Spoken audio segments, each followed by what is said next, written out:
Yet, but a paragraph away, we read, quote, "It drew itself up to a great height, and its wings were spread from..."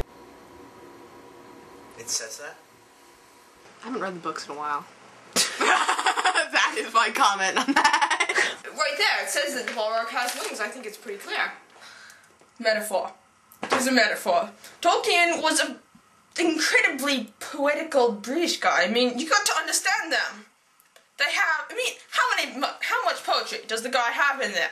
He has, like, novels just full of poetry. It's a Tolkien metaphor, one of many, and it's just a metaphor referring probably more to the wings of evil that a Balrog has. That's it. It's not really literal wings, but I can understand. I understand how people could pick that up, but Balrogs don't have wings.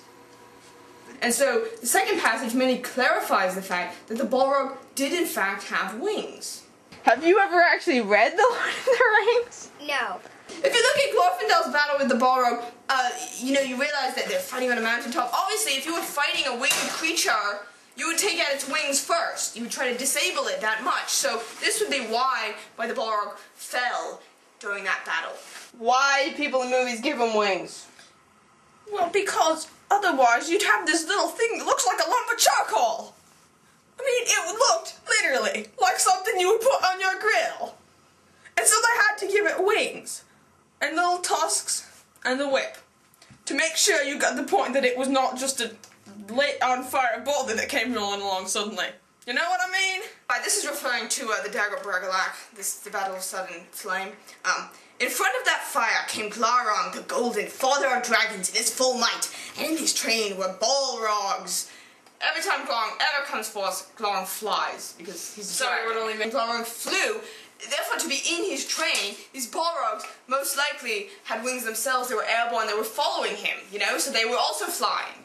What color? I'm not Well, here. I'm just sitting at the table. in the movie, it was big and poofy and fiery. It's just a big shadowy demon that comes out of the shadows, and it messes with the hobbits and Gandalf, and it messes with all those people and it's awful. It's a bad thing. It's a bad demon. I wonder if the Balrog is a girl or a boy. The Balrogs lurked still, you know, and now swiftly they arose, and passing over Hithlum, they came to Lamoth as a tempest of fire. Now, if you look up tempest in any dictionary, it will tell you it is a storm. It's a storm with great wind. Now, obviously, you know, you could have wind with running, but it makes a lot more sense that these were airborne creatures coming with, you know, great wrath and speed, you know, into Lamoth. And that, you know, therefore, obviously, if they were going to be airborne, they would have had wings. The fire reference refers to an internal fire, a demonic fire. It wasn't even on fire. It's not even on fire in the book. It's on fire in the movie, but it's not on fire in the book. Maybe if it was a female, maybe males have wings, or maybe females have wings if it was a male. All of these books, from the Letters of J.R.R. Tolkien, Unfinished Tales, the Book of Lost Tales 1, The Lazy Balerion, the Silmarillion, they all make reference to Balrogs, but... Because Balrogs don't have wings. I'm trying to explain to you, they're demons, they're shadowy, they're nasty, big, they're big, but they're nasty. They're nasty, nasty, nasty creatures, and they don't have wings. Not wings in the movie? I think, you know, even though it doesn't specifically say Balrogs have wings, it makes reference to, you know, to the wings in The Lord of the Rings, and then to, you know, Balrogs coming as a tempest of fire, you know, and then here, in the train of Glaurung, who obviously himself can fly, you know, I think it's very, very much to the effect that Balrogs have wings.